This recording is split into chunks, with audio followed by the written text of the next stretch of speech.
அனைவருக்கும் வணக்கம். தமிழக வெற்றிக் கழக சட்டமன்ற உறுப்பினராக இருக்கேன். தமிழக வெற்றிக் கழகத்தில் சிறுவண்ட தொகுதியில் வேட்பாளர் தேர்ந்தெடுத்து நான் இன்றைக்கி சட்டமன்ற உறுப்பினர் இருக்கேன். தளபதி விஜய் அவர்கள் தொடர்ந்து எங்களுக்கு சொன்ன ஒரே விஷயம், மக்களுக்கு போய் சேவை செய்யுங்க, ஒவ்வொரு பகுதியிலையும் ஆய்வு பண்ணுங்கள், அங்கே உள்ள விவரங்களை மக்களோட குரலாக நீங்கள் இருக்கணும். ஏன்னா ஒரு சட்டமன்ற உறுப்பினர்னா என்ன, மக்களை பேச முடியும். இன்றைக்கி வந்து ஏழ்மனையில் இருக்காங்க, கிட்டத்தட்ட என் தொகுதியிலாம் 50,000 குடும்பம் இருக்குன்னா அதில் 40,000 குடும்பம் வறுமையில் தான் இருக்குது. அப்போ இந்த 40,000 குடும்பம் மட்டும் இல்லை, அந்த 50,000 குடும்பத்துக்கு ஒரு குரலாக, அதாவது தவறு நடக்கும்போது அதை ஒரு கேட்குற குரலை என்னை வந்து சட்டமன்ற உறுப்பினர் என்னை வந்து கொடுத்துருக்காங்க. அந்த பணிகளை நான் தொடர்ந்து செய்கிறனால இதில் தாழ்ப்புணர்ச்சி, ஏன்னா தொடர்ந்து என் மேலே ஒரு அரசியல் தாழ்ப்புணர்ச்சியில் நீங்கள் பார்த்துருப்பீங்க. அதிகமாக தூத்துக்குடியிலே அதிகமாக விமர்சனத்துக்கு உள்ளாக்கப்பட்டது நான் தான். திரும்ப உண்மைக்கு முறையாக, ஏன்னா இன்றைக்கி 7.5 கோடி மக்கள் இருக்காங்க. ஒரு எம்எல்ஏ மீது ஆதாரமற்ற குற்றச்சாட்டை சொல்கிறது இயல்பு. ஆனால் என்னை தனிப்பட்ட முறையில் என்னை பணியை வந்து செய்ய விடாமல் என்னை திரும்ப வந்து எதிர்ப்புகளின் ஒரு தவறான ஒரு இதையும் இது பண்ணுறாங்க. இது போக இல்லாமல் நிறைய நபர்கள் என்னை வந்து டேரெக்டாக நீ 30 கோடி தரேன், 50 கோடி தரேன், 100 தரேன், இல்லை அதையும் தாண்டி தரேன், நீங்கள் வந்து திமுக வந்துடுங்க, இல்லைனா உங்களை வந்து இப்படி தான் நாங்கள் பண்ணுவோம், இது தென் மாவட்ட அரசியல், கிட்டத்தட்ட தமிழ்நாட்டுக்குள்ளே 100 பணக்காரங்க இருக்காங்கன்னா அதில் 60% திருநெல்வேலி மாவட்டம் தூத்துக்குடி மாவட்டம் தான் இருக்காங்க. அதனால் தென் மாவட்ட அரசியலில் நீங்கள் வந்து கீழேருந்து ஒரு ஏழ்மலையிலேருந்து வந்துட்டீங்க. ஏன்னா நான் இப்போ நான் படுற பாடு இந்த ஏழ்மலையிலேருந்து வந்ததுனால தான். இன்றைக்கி அடிமட்டத்துலேருந்து நான் ஒரு எம்எல்ஏ ஆனதுனால என்னை வச்சு என்னென்ன பண்ணணுமோ அவ்வளோ கஷ்டத்தை உண்டாக்குறாங்க. அதாவது ஒரு நபர் மேலே ஒரு குற்றச்சாட்டு வைக்கணும்னா முறையான ஆவணம் வேணும். ஏன்னா அதை செஞ்சேன்னு சொல்கிறாங்க, இதை செஞ்சேன்னு சொல்கிறாங்க. இன்றைக்கும் என்னோட தனிப்பட்ட முயற்சியில் நான் வந்து இன்றைக்கி ஒரு 12 வருஷமாக நான் ஒரு சமூகலவராக என்னோட ஆக்டிவிட்டியை தான் நான் தொடர்ந்து மக்களுக்காக பணி செய்கிறேன். இன்றைக்கும் 250 பேருக்கு இல்லம் தேடி உணவு கொடுத்துட்ருக்கேன். இந்த தூத்துக்குடி மாவட்டத்தில் இல்லம் தேடி உணவு யாரும் கொடுக்கல, நான் கொடுத்துட்ருக்கேன். தேடி வாசலில் போய் கொடுத்துட்ருக்கேன். அதுபோக என் பதில் மனிதன் நிலைக்கணும், எல்லாரும் சமம் என்ற ஒரு விஷயத்தை உருவாக்க பெட்டி கூலிங் பாக்ஸ் வண்டி, ஒரு நபர் இறந்தா இதை நான் வந்து தொடர்ந்து பண்ணிகிட்ருக்கேன். அதேமாதிரி என் பதில் தண்ணி இல்லாத போது தண்ணியை 3 வண்டி கொடுத்து தண்ணியை நான் கொடுத்துட்ருக்கேன். இது போக ஆதரவு இல்லாதவங்களும் தான் ஏதாவது இறந்தாங்கன்னா யாரும் இல்லாமல் வந்து அவங்களை அடக்கம் பண்ணுறது, முழுக்க சோசியல் ஆக்டிவ் ஒர்க்கில் நான் பண்ணிகிட்ருக்கேன். என்னோடய முயற்சி நான் இங்கே வந்து நான் அரசியலில் ஒரு வளர்ச்சி அடைஞ்சிடக்கூடாது என்ற ஒரு கண்ணோட்டத்தில் இங்கே இருக்க திமுகவை சேர்ந்த ஏடிஎம்கே சேர்ந்த இதுக்கு முன்னாள் அமைச்சர்கள்லாம் எல்லாம் சேர்ந்துக்கிட்டு என்னை வந்து ஒன்று டிமாண்டுக்குள்ளே வா, ஒன்று எங்கிட்ட பணம் வாங்கிட்டு எங்கள் கட்சிக்குள்ளே வா, இல்லைனா உன்னை வந்து டார்கெட் பண்ணி தேவையில்லாமல் நாங்களே எல்லாம் அதாவது மொத்தமாக சேர்ந்து அழிப்போம். ஏன்னா அதான் நடந்துகிட்ருக்கு. நீங்கள் இப்போ என்னை வந்து சோசியல் மீடியா நீங்கள் பார்த்தா தெரியும், முழுக்க குறிப்பிட்ட நபருக்கு மட்டும் திரும்ப என்னை பற்றி தவறான விஷயங்களை சொல்கிறாங்க.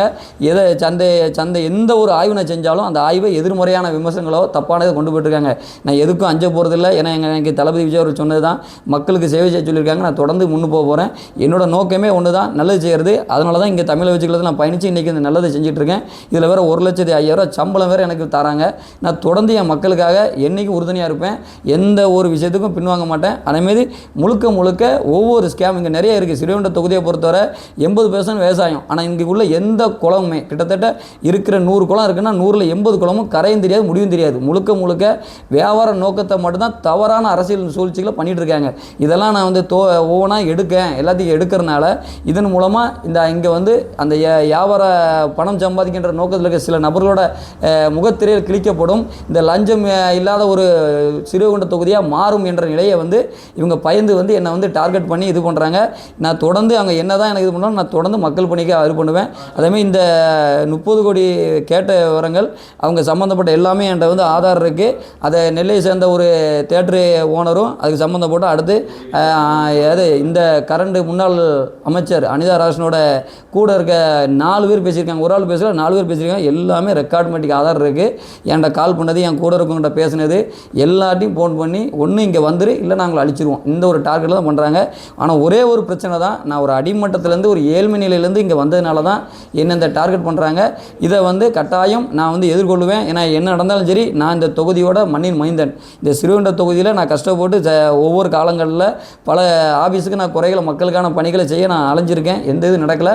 ஆனால் இன்றைக்கி ஒரு சட்டமன்ற உறுப்பினராக என்னோடய பயணத்தை நான் வேகமாக செஞ்சு, ஏன்னா எனக்கு வேலை கிடையாது, பிரச்சனையே இந்த ஒன்று தான். இப்போ மற்ற எம்எல்ஏ இருக்காங்கன்னா ஒரு சில தனிப்பட்ட இது இருக்கும். நான் காலையில் 10 to நைட்டு 12 மணி வரையும் நான் தொடர்ந்து என்னோட மக்கள் பணியை ஒவ்வொரு ஊராக போய்ட்டு நான் என்னோடய பணிகளை செய்கிறேன். ஒவ்வொரு தெருவாக ஒவ்வொரு வீடாக போய்ட்டு அங்கே உள்ள பிரச்சனையை நான் வந்து கேட்குறேன். இதெல்லாம் பார்த்தோன்னா அரசியல் சால்பு இவனை வளர விட்டால் நமக்கு பெரிய இதாயிரும், இவன் எல்லா தவறையும் வெளியே கொண்டு வரேன் என்ற எதிர்ப்பில் என்னை வந்து, ஏன்னா மக்கள் ஆதரவு முழுக்க எனக்கு சிறுவண்டத்தில் முழுமையாக இருக்கிறதுனால என்னை வந்து டார்கெட் பண்ணி இது பண்ணுறாங்க. இந்த நிலையை உடைச்சி நான் என் தொகுதியில் ஒரு நல்ல இந்த சிறுவனோட தூத்துக்குடி மாவட்டத்திலே ஒரு தனிப்பட்ட ஒரு தொகுதியாக வளர்ச்சியை வந்து மேம்படுத்துவேன். இது மட்டும் இல்லாமல் தமிழ்நாட்டிலே இது ஒரு பெஸ்ட்டாக ஒரு தொகுதியாக கொண்டு வரக்கான முயற்சிகளை நான் வந்து எடுப்பேன். அதேமாதிரி அனிதா ராசன் அவர்கள்லாம் அன்றைக்கி ஒரு இதில் பேசியிருந்தாங்க குதிரை பேருன்னு. அப்போ நீங்கள் செய்ததெல்லாம் என்ன பேரும்? நீங்கள் வந்து வாய் முறையாக பொய்யா சொல்கிறீங்க. நான் எவிடன்ஸாக கொடுக்க முடியும். என்னோட எம்எல்ஏ கோட்ரஸ் ஆஃபீஸில் வந்து உட்கார்ந்துருந்து நான் அன்றைக்கி வந்து மிரட்டுறாங்க. மிரட்டி ஒன்று எப்பா நீ கீழேருந்து வந்தவன், நீ வந்து வண்டியில் போனால் உன்னை லாரியில் அடித்து தூக்கிடுவோம். அதேமாதிரி நடந்துச்சு. ஒரு 25 நாள் முன்னே எங்கள் எப்போது ஒன்றரை பக்கத்தில் என்னை எதிர்த்து ஒரு லாரி வருது. அந்த வண்டி வந்து நான் என்னடா எதிர்த்து எதிராக வரைஞ்சோ நான் தான் வண்டி ஓட்டுறேன். ரைட் சைடு ரோட்டில் ஏறி என்னோட கார்லேருந்து நான் ரைட் சைடில் ஏறி தப்பிக்கிறேன். இதுதான் இன்றைக்கி நடந்தது. நான் அந்த என் வண்டியோட 25 நாள் கம்பெனியில் வந்து கிடந்திருக்கு. முழுக்க அன்றைக்கி நான் தப்பிச்சதே பெரிய விஷயம். நான் எதார்த்தமாக நடந்துச்சா இல்லை எனக்கு சரியா, இது வந்து முழுக்க எனக்கு வந்து நிறையா ஒரு தவறுகளை, அதாவது இந்த மக்கள் குறைகளை கையில் எடுக்கிறனால நிறைய எதிர்ப்பு கொண்டு வாங்க.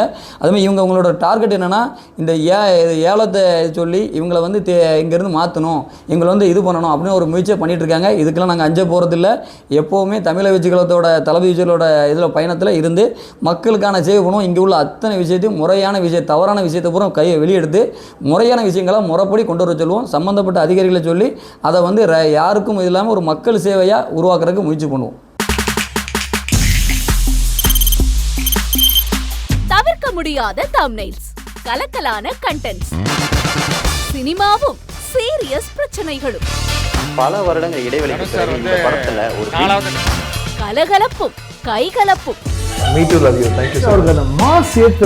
போயிட்டே தான் இருக்காரே தவிர பிரேக்கே இல்லாமல் பிரேக்கிங் நியூஸ் சொல்லும் தந்தி டிவி ஆப். இன்ஸ்டா தலைமுறை வரை இறங்கி அடிக்கும் தந்தி டிவியின் டிஜிட்டல் எக்ஸ்க்ளூசிவ். அது தண்ணிக்குள்ள போகும்போது ஹேங் ஆயிடுச்சு. உங்களுக்கு விஜய் சார் எந்த அளவுக்கு ரொம்ப பிடிக்கும்? Of course, Malayalis are huge Vijay sir fans. ரெண்டு பேருமே ரொம்ப பிடிக்கும் எனக்கு. தந்தி டிவி ஆப்பை இலவசமா டவுன்லோட் செய்யுங்க.